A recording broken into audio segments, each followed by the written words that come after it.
natin, kale versus spinach. Anong mas masustansya? Ano po mas healthy? Baka naririnig nyo na itong kale na to. Sobrang sikat yung kale na yan. Mahal lang siya pero sinasabi nila superfood, pinakamagandang gulay. Tingnan natin kung may laban ang spinach natin. Ang spinach, parang local kangkong yan eh. Parang local kangkong, alokbati, spinach, kulitis. Halos pare-pareho yan. Ito mas mura to. Tingnan natin kung ano mas maganda at ano yung panalo ng isa, ano panalo ng isa. So, lalaban sila. So, pareho silang very healthy. Spinach at kale. Nakatikim na ba kayo ng kale? Minsan, gino-juice pa yan eh. Pareho silang mabuti sa puso. Siyempre, walang kolesterol, walang asin. Maganda rin sa utak. Maganda rin sa diabetes. Ang baba ng, hindi yan nakakataas ng blood sugar. Mababa glycemic index. So, both are okay. Pero titingnan natin ano yung pinagkaiba nila. Umpisahan natin sa spinach. Okay? Mas kilala natin to eh. So, ang spinach, gayat, ang baba, 20 calories lang.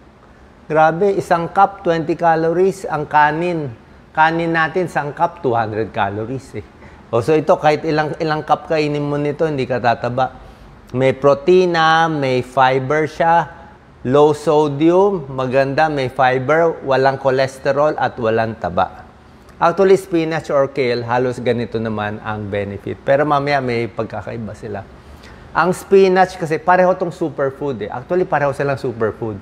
Ang spinach, kung titingnan nyo, marami na ako na-discuss na mga gulay dito at prutas. Pero pag titingnan nyo, yung dami ng vitamins niya, kakaiba ang spinach. Tingnan mo yung vitamin K niya, oh, ang daily value. Yung kailangan ng daily requirement, 400%. Isang cup lang, sobra-sobra ka na sa vitamin K. Vitamin A niya, ang taas, 52% ng requirement mo, kalahati. B9, 49%. Vitamin C, 31%. Ang tataas ng mga numbers niya. Manganese, magnesium, kahit iron niya, 15%. May potassium pa siya, 12%. May calcium pa siya, 8%. So, talagang siksik siya talaga. Talagang very green, sobrang berde. Talagang green leafy siya. Napakaganda. Okay? Sa spinach muna tayo. May tayo sa kale. So, marami siyang vitamins, minerals, marami siyang antioxidant, maganda sa puso, pwede rin sa arthritis. Okay? Pwedeng makababa ng cancer, yung mga colon cancer, stomach cancer, nakakapayat, ayan, no? Nakakasexy. May vitamin K para sa buto, may calcium para sa buto, prevents osteoporosis, maganda pang matanda rin to at bata. Kaya nga yung cartoon, di ba, si Papay, pag nangihina si Papay, kakain lang siya ng spinach. Kasi talagang masustansya siya. Okay? Hindi siya parang upo. Yung upo, hindi naman sa minamata natin yung mga upo sayote. Pero mas konti yun eh. Ito talaga, kita mo na sa kulay niya. So, maraming benefits ang spinach, weight management, blood pressure, digestion, mataas ang vitamin A, skin and eyes, sa puso, sa anemic, mataas ang iron, iwas cancer. Tingnan naman natin ang kale. Okay? Ito yung mahalang kale eh. Pero yan ang usong-usong ngayon eh. So, meron siya talaga for heart health prevention. At magugulat kayo, yan o, sa puso, sa diabetes, sa mata, sa weight loss, sa bone density, sa anemia. Halos pareho sa spinach, pero magugulat kayo, mataas ang omega-6 at omega-3 fatty acids niya. Isip natin yung mga may omega-3, omega-6, di ba? Dapat salmon lang, isda lang eh. Ito, gulay meron, mataas. So, pwede siya talaga sa heart support niya. Mas panalo siya kaysa sa spinach konti. Mas marami. Sa mata, meron din siyang vitamin A. Okay? Sa utak, meron din siyang folate. Sa mga bata, sa buntis, spinach or kale, pwede. Halos pareho kasi talaga to eh. Detox, meron siyang component na nagdi-detox, na nagtatanggal ng toxin sa katawan. Cancer prevention, dahil mataas ang fiber, antioxidant din siya, marami. Okay?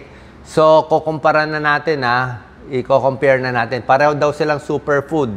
Pero tingnan natin kung mas magaling ba talaga Si kale, depende sa presyo niya. Unahin natin fiber. Ano mas maraming fiber? Fiber, syempre, para sa tiyan, digestion, pampapayat ang fiber, pampababa ng cholesterol, para bumaba blood sugar, para iwas colon cancer, lahat yan, immune system. Sa fiber, halos pareho. Spinach, 0.7 grams ng fiber, kale, 0.9. Actually, panalo ang kale, konting-konti.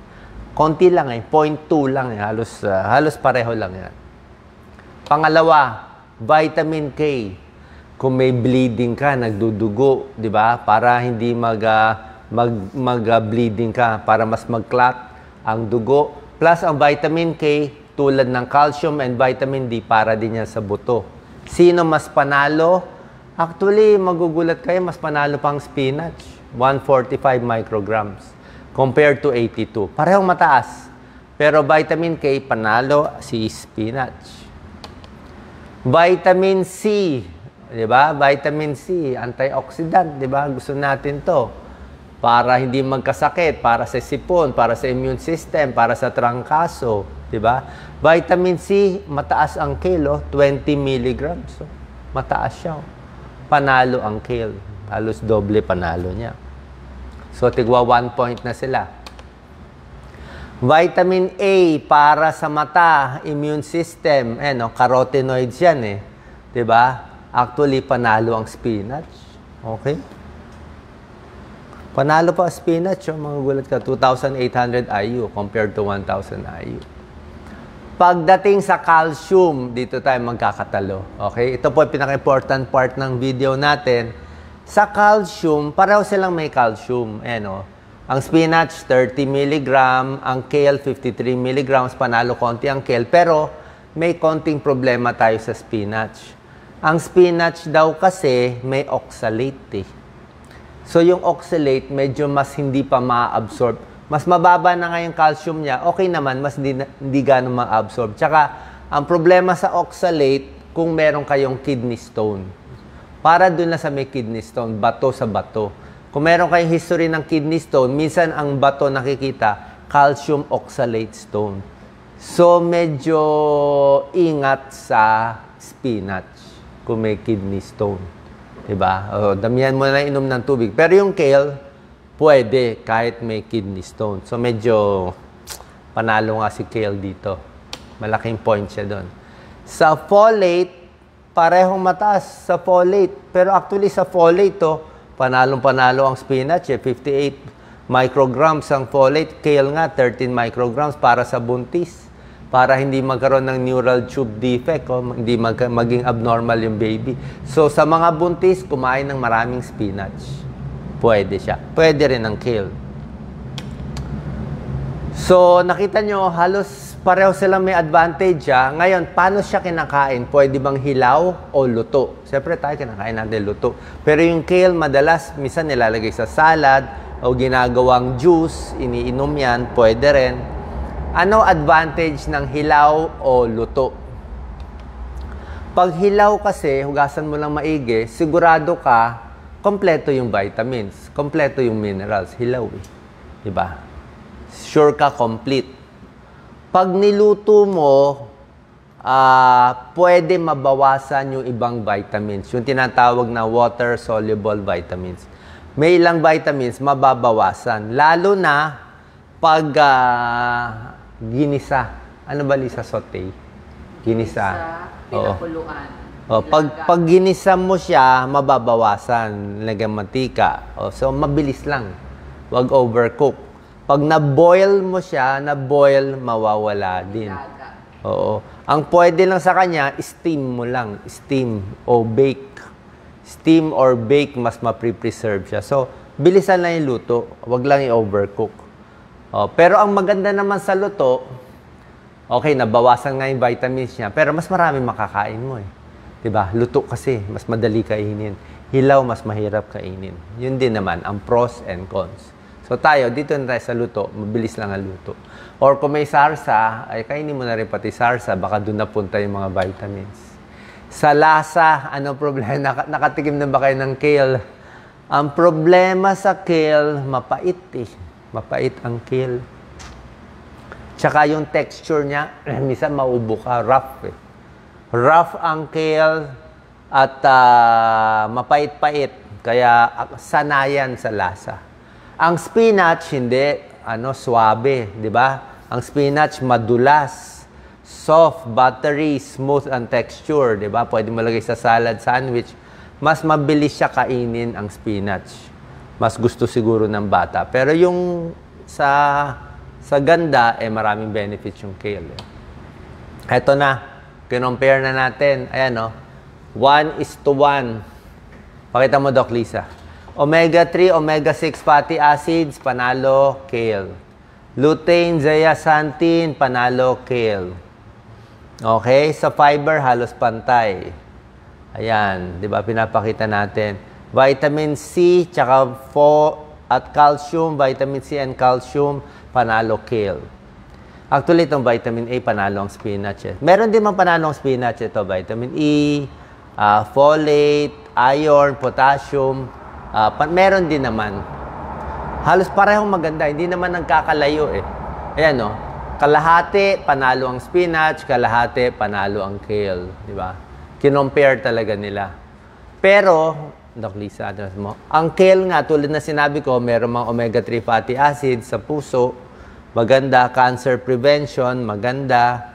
Lower cholesterol, maganda.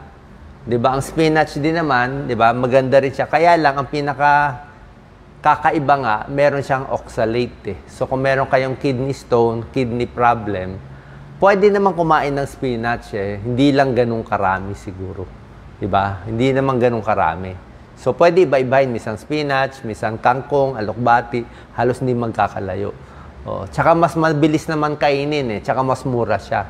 Pero kung sino ang winner, kale has more calcium, vitamin C, spinach has more folate, A, and potassium. So, para sa akin, kung ko-compare natin talaga, medyo mas panalo si kale pa rin, kahit mahal. Pero, hindi nagkakalayo. Like ako, medyo hindi ko gusto lasa ng kale. Pag may spinach, spinach na lang ako. Pero kung masasanay kayo sa lasa ng kale, kaya nyo i-juice, kaya nyo masasanay kayo sa lasa, okay rin naman siya. Kasi nga mas panalo siya at hindi ka na magwo-worry sa mga issue ng kidney stone. Salamat po.